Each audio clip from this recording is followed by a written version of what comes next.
Have we been wrong about black holes? One of our fundamental assumptions might be completely wrong. We'll explain why right away, so be sure to stick around until the end. And if you like it, I'd be galactically happy to get a thumbs up and a comment. Welcome, everyone.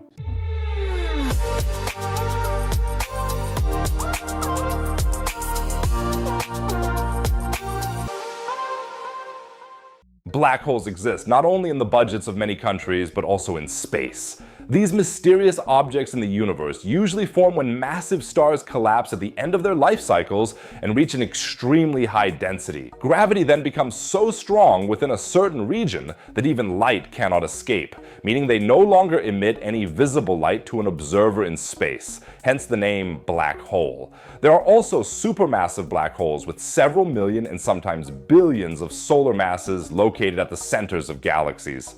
At the center of our Milky Way lies Sagittarius A star, a gravitational monster with a mass of 3.7 million solar masses, which was imaged for the first time in 2022, as you can see right here. But what all black holes have in common, according to the prevailing view, is a singularity at their center. A singularity is a point in space where the density is infinitely high, and the classical laws of physics cease to apply. It's kind of like after 5 liters of beer at Oktoberfest.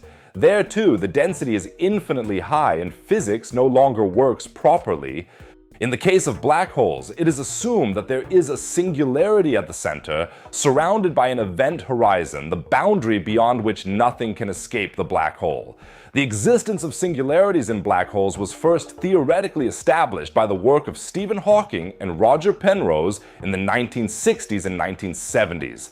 Their mathematical models and singularity theorems showed that singularities typically appear in the solutions to Einstein's field equations, which describe the theory of general relativity. In other words, although singularities have never been observed firsthand in black holes, they are perfectly consistent with all major physical theories. And I know many of you are thinking, oh no, please, no in-depth physics, but we do need to delve into it a bit to understand singularities. Einstein's general theory of relativity describes gravity as a curvature of spacetime caused by the presence of matter. Imagine spacetime as a kind of grid that permeates the cosmos. Black holes are a direct consequence of this theory and represent extreme environments in which gravity is so strong that it collapses the spacetime grid completely. The concept of a singularity thus refers to a point at the center of a black hole where gravity is virtually infinite and space and time are extremely distorted. In this extreme environment, the laws of physics break down, and classical concepts such as time and space lose their meaning. Which brings us back to the parallel with Oktoberfest. Now, one might quite rightly point out that it is somehow strange to assume that singularities exist if the classical laws of physics no longer apply there. Does physics make a prediction about a situation where it itself would no longer be applicable? The New Zealand mathematician Roy Kerr apparently wondered about this as well. He claims that Stephen Hawking was wrong, and Roy Kerr is no ordinary person. In 1963, he found the exact solution to Einstein's field equations for rotating black holes. So he himself is a leading authority in black hole research, and he expresses his doubts quite clearly. Why do so many believe that the star inside must become a singularity at that very moment? Faith, not science. 60 years without a single piece of evidence, but they believe it. One of the pioneers of black hole research contradicts one of the fundamental principles of that very field. But what would that mean for our understanding of black holes? Kerr's argument is based on a critical review of the work of Hawking and Penrose. They had, after all, mathematically proven that singularities typically occur in the solutions to Einstein's field equations, which describe general relativity. Kerr, however, argues that Hawking and Penrose's interpretation is flawed. He claims that the existence of singularities inside black holes is not necessarily supported by mathematical models or experimental observation. Kerr's main argument is based on a new interpretation of the concept of a fine length, which is used in general relativity to measure the length of curves in space-time. He argues that the assumption that all light rays inside a black hole end at a singularity is based on a misinterpretation of this concept. According to Kerr's theory, some light rays that enter a black hole could actually escape without ending up in the supposed singularity. Instead, they could remain on a complex trajectory within the black hole or even be catapulted out of the black hole hole without falling into the singularity, and the claim that light rays that are already completely beyond the event horizon could escape from the space-time trap is nothing short of revolutionary. If singularities do not exist inside black holes, what then happens to the matter and energy that is drawn into them?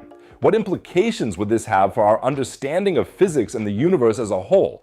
Physicist Sabine Hostenfelder says this is perhaps the most surprising development in theoretical physics that I have witnessed in a decade. It seems that Kerr's argument is almost certainly mathematically correct, and to the shame of many theoretical physicists, myself included, it isn't even a particularly difficult argument. Kerr has now developed an alternative solution to Einstein's field equations in which he describes a rotating black hole. This solution does not have infinite curvature at its center, that is no classical singularity, but instead exhibits a ring-shaped singularity around the axis of rotation. He has calculated that a beam of light could reach the edge of the ring singularity and then remain at that level. Thus, his Kerr solution works without infinitely dense space-time, but rather with a ring-shaped singularity that is not infinitely dense.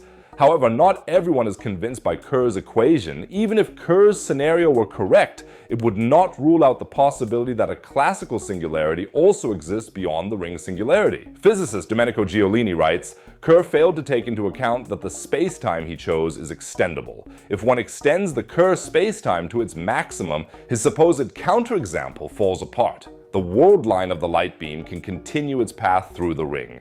And there are other critics as well, including Penrose himself.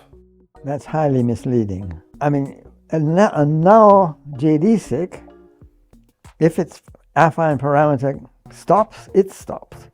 There is no way of continuing a null geodesic and having its affine parameter stopping and then something starting up. I mean, it doesn't make any sense. Affine parameters, I mean, the definition of affine parameter works for every geodesic. It doesn't matter whether it is a light-like geodesic, time-like, or space-like. And this is the thing you have to use because this is the good parameter to measure the extension of the curve. So the world of physics is divided, and although Kerr's idea is intriguing and would demystify the enigmatic concept of singularity to some extent, it ultimately lacks conclusive evidence. Feel free to share your thoughts in the comments. Do singularities exist at the center of black holes? Are there these infinitely dense points where physics breaks down, or is it right to look for alternative approaches? Or are black holes, after all, just wormholes to other galaxies? I'm really looking forward to hearing your thoughts and hope we can get an exciting discussion going in the comments. As soon as there's any new development on the topic of black holes, I'll keep you updated right away. But of course, that's only possible if you follow my channel. It's absolutely free. You'll never miss another galactic video, and you'll be helping me out a lot by doing so. So everyone, go ahead and hit that subscribe button. Thank you so much. By the way, Stephen Hawking predicted something else pretty wild. Hawking stars, that is, stars that contain a black hole. And now some scientists believe there might be a black hole inside our sun. In the video below, we'll take a closer look at what that would mean for us. As always, you'll find another science and space topic in the bottom right corner. Otherwise, I'd say see you in the next video. Take care, everyone.